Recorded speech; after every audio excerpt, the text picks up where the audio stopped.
Alors, voici pourquoi il faut connaître la légende du foot. Le football, ce sport universel qui rassemble des millions de personnes à travers le monde, a une origine fascinante et méconnue. Pour comprendre comment ce jeu est devenu un phénomène mondial, il faut remonter le temps et découvrir ses racines dans un petit village anglais. Tout a commencé dans le village oublié de Dreywick.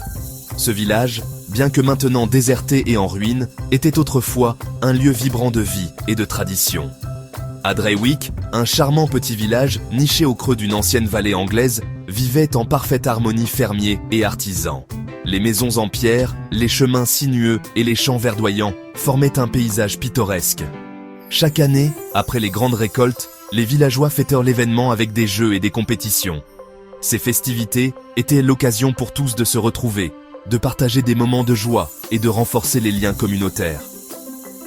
Un jour, un jeune garçon nommé Edgar Whitestone tomba sur un vieux ballon en cuir rempli de paille, autrefois utilisé par les chasseurs pour s'entraîner. Ce ballon, bien que usé et abîmé, attira immédiatement l'attention du jeune Edgar. Énervé, il lui donna un bon coup de pied. Le ballon, propulsé par la force de son coup, s'envola dans les airs avant de retomber sur le sol poussiéreux du village. Le ballon roula et s'arrêta au pied d'un autre enfant. Ce dernier, intrigué par l'objet, le ramassa et le regarda avec curiosité. Amusé, l'enfant le renvoya d'un coup de pied. Ce simple geste déclencha une réaction en chaîne, attirant l'attention des autres enfants du village. Rapidement, d'autres enfants se joignirent à eux, puis les adultes commencèrent à former des équipes improvisées. Ce qui avait commencé comme un simple jeu d'enfants devint rapidement une activité communautaire. Ce simple moment de jeu devint une tradition précieuse.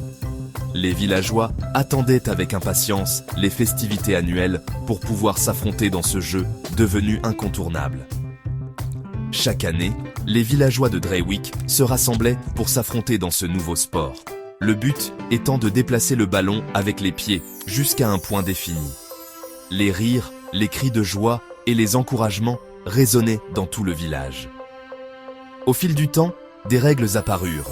Interdiction de toucher le ballon avec les mains, marquer des buts entre des poteaux en bois et des équipes équilibrées.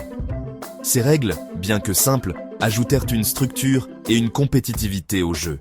L'histoire de ce jeu se répandit dans les villages voisins, puis dans les grandes villes d'Angleterre. Partout où il allait, le jeu captivait les foules et rassemblait les communautés. Des décennies passèrent, et en 1863, à Londres, des passionnés établirent les premières règles officielles du football, donnant naissance au sport que nous connaissons aujourd'hui. Ces règles, codifiées par la Football Association, permirent au football de se structurer et de se professionnaliser. Et voilà, avec un simple coup de pied d'un enfant, le football, le sport le plus populaire au monde, était né. Ce jeu, qui avait commencé dans un petit village, avait désormais conquis le monde entier. Et voilà, la charmante histoire des origines du foot, d'un petit village à un phénomène mondial. Aujourd'hui, des millions de personnes jouent et regardent le football, unissant les cultures et les générations à travers un amour commun pour ce sport extraordinaire.